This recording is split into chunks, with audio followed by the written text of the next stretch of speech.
Assalamualaikum warahmatullahi wabarakatuh. Perkenalkan, nama saya Khalifatul Mutmainnah. Di sini saya sebagai presentator pertama yang akan menjelaskan tentang arti penting analisis kredit dan fungsi analisa kredit.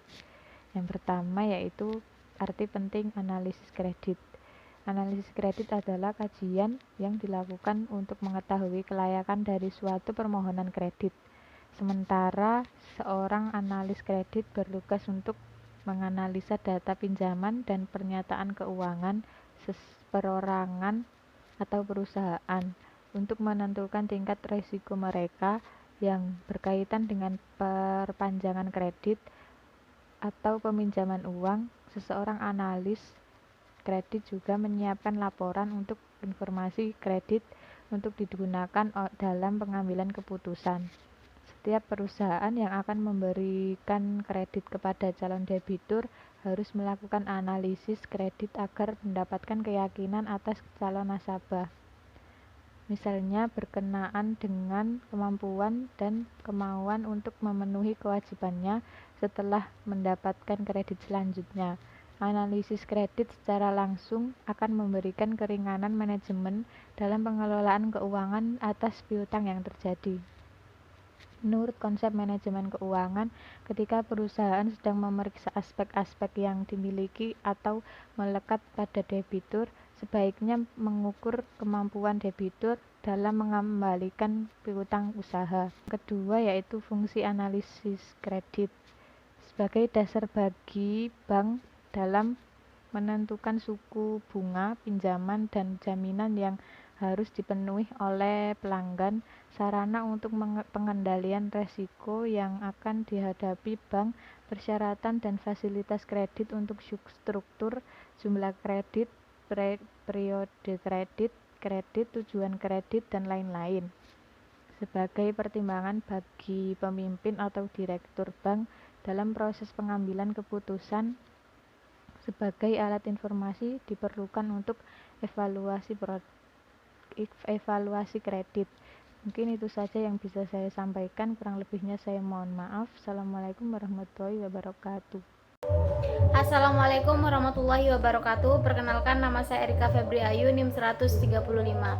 Di sini saya akan menjelaskan mengenai prinsip-prinsip analisis perkreditan.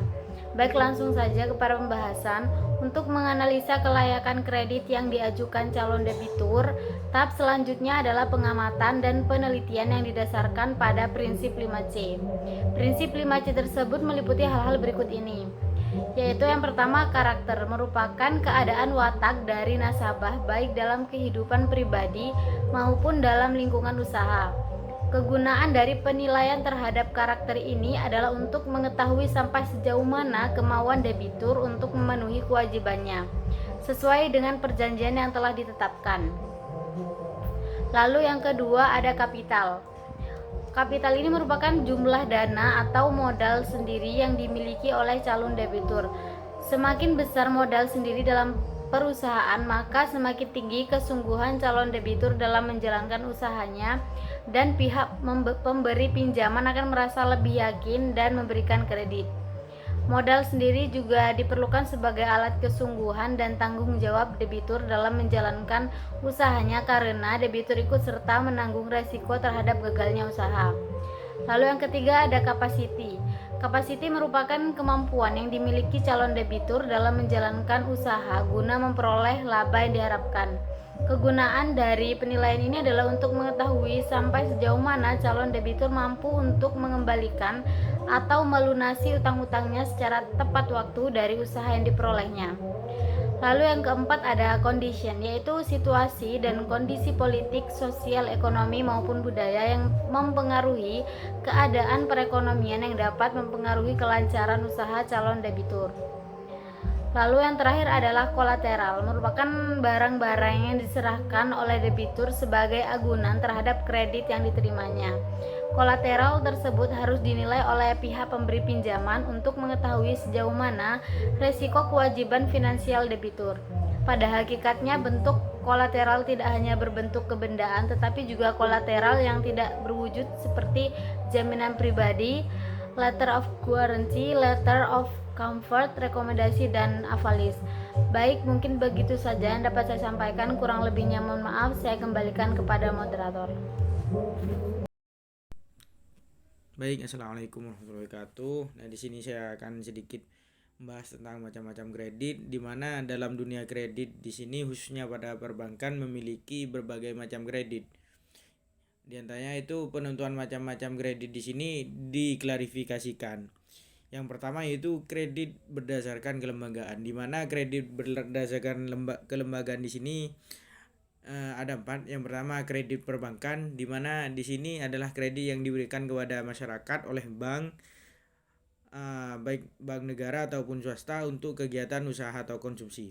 Yang kedua yaitu kredit likuiditas, di mana kredit likuiditas di sini yang diberikan kepada bank beroperasi di Indonesia oleh Bank Sentral sebagai dana dalam membiayai program kerjanya. Yang ketiga yaitu kredit langsung, di mana kredit ini adalah kredit yang diberikan kepada lembaga pemerintah atau semi pemerintah dalam kredit program, yaitu oleh BI. Selanjutnya yaitu kredit pinjaman antar bank, di mana kredit di sini yang diberikan oleh bank yang kelebihan dana kepada bank yang lain, seperti itu. Yang kedua yaitu kredit berdasarkan jangka waktu, di mana di sini ada beberapa. Yang pertama yaitu kredit jangka pendek ataupun short term loan, di mana kredit yang berjangka waktu maksimum yaitu 1 tahun.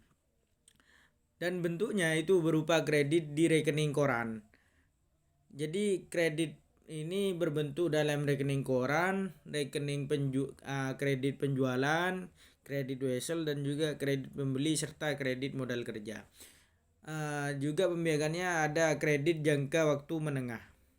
Di sini ada juga kita kenal dengan sebutan medium term loan, di mana kredit ini yang jangka waktu antara 1 tahun sampai dengan 3 tahun. Selanjutnya yaitu kredit jangka panjang atau long term loan, di mana kredit yang memiliki waktu lebih dari 3 tahun. Jadi umumnya berupa kredit investasi dan tujuan menambah modal perusahaan. Yang ketiga yaitu kredit berdasarkan tujuan penggunaannya. Di sini ada 3 pembagiannya. Yang pertama kredit konsumtif, di mana kredit di sini digunakan untuk pemenuhan kebutuhan sendiri dan keluarga, misalnya kredit mobil, rumah, dan lain sebagainya. Selanjutnya itu kredit modal kerja ataupun perdagangan, di mana kredit di sini digunakan untuk menambah modal dalam usaha debitur. Yang selanjutnya itu kredit investasi, di mana kredit di sini digunakan untuk investasi produktif, tetapi baru menghasilkan jangka waktu yang relatif lama. Jadi hasilnya itu relatif lama, gitu, ada jangka waktunya. Sehingga kredit ini biasa diberikan grace period seperti kredit perkebunan dan semacamnya. Selanjutnya itu kredit berdasarkan aktivitas perputaran usaha, di mana di sini ada 3, ada kredit kecil, kredit menengah, dan juga kredit besar. Di mana kredit kecil di sini adalah diberikan kepada pengusaha kecil, misalnya KUK atau kredit usaha kecil. Yang kedua yaitu menengah, di sini diberikan kepada pengusaha kecil yang lebih tinggi dari KUK. Yang selanjutnya kredit besar di sini diberikan oleh di sini ditinjau dari jumlah kredit yang diterima oleh debitur. Yang kelima yaitu kredit berdasarkan jaminan. Di sini ada 2. Yang pertama kredit tanpa jaminan atau kredit blanko atau unsecured down, atau pemberian kredit dengan tanpa jaminan ataupun tanpa anggunan fisik. Yang kedua yaitu kredit jaminan. Kredit di sini untuk debitur yang didasarkan dari keyakinan atau kemampuan debitur dan adanya anggunan atau jaminan berupa fisik sebagai jaminan tambahan. Yang keenam yaitu kredit berdasarkan sektor perekonomian. Nah, di sini ada kredit pertanian, kredit pertambangan, dan juga ada kredit ekspor impor, kredit koperasi, dan juga kredit profesi serta kredit perindustrian. Selanjutnya itu kredit berdasarkan penarikan dan pelunasan, di mana ada kredit rekening koran, di mana di sini kredit yang dapat ditarik dan dilunasi setiap saat berdasarkan sesuai dengan kebutuhan melalui cek, biljet, giro ataupun pelunasan dengan melakukan setoran langsung. Yang kedua itu kredit berjangka, di mana kredit yang penarikannya sekaligus sebesar platformnya. Jadi pelunasan kredit dengan cara setelah jangka waktunya habis yang dapat dilakukan dengan mencicil atau perjanjian seperti itu. Yang selanjutnya itu kredit berdasarkan cara pemakaian. Di sini ada kredit rekening koran bebas, ada rekening koran terbatas, yang juga kredit rekening koran off pen. Selanjutnya itu perhitungan kebutuhan kredit. Di mana kenapa kita harus melakukan perhitungan untuk menilai kebutuhan ataupun suatu kredit. Nah, yang pertama itu agar jumlah yang diberikan dapat disesuaikan dengan kebutuhan. Karena jika berlebihan justru akan menjadi beban bagi nasabah. Nah, yang kedua yaitu jika jumlah yang diberikan kurang di situ, maka nasabah akan mengalami kesulitan untuk melakukan kegiatannya. Selanjutnya yaitu karena kebutuhan kredit di sini disesuaikan dengan kemampuan nasabah untuk membayar angsuran. Nah, karena kalau terlalu besar yang kita berikan ataupun oleh pihak bank kepada nasabah, maka nantinya nasabah di situ tidak akan mampu untuk membayarnya. Yang keempat yaitu kenapa? Karena kebutuhan kredit di sini disesuaikan dengan nilai jaminan. Selanjutnya yaitu karena sesuai dengan kebijakan bank dan pemerintah, dalam artian begini. Besaran penyaluran kredit di sini disesuaikan dengan kebijakan manajemen bank untuk sektor tertentu. Selain itu juga diperhatikan kebijakan pemerintah tersebut.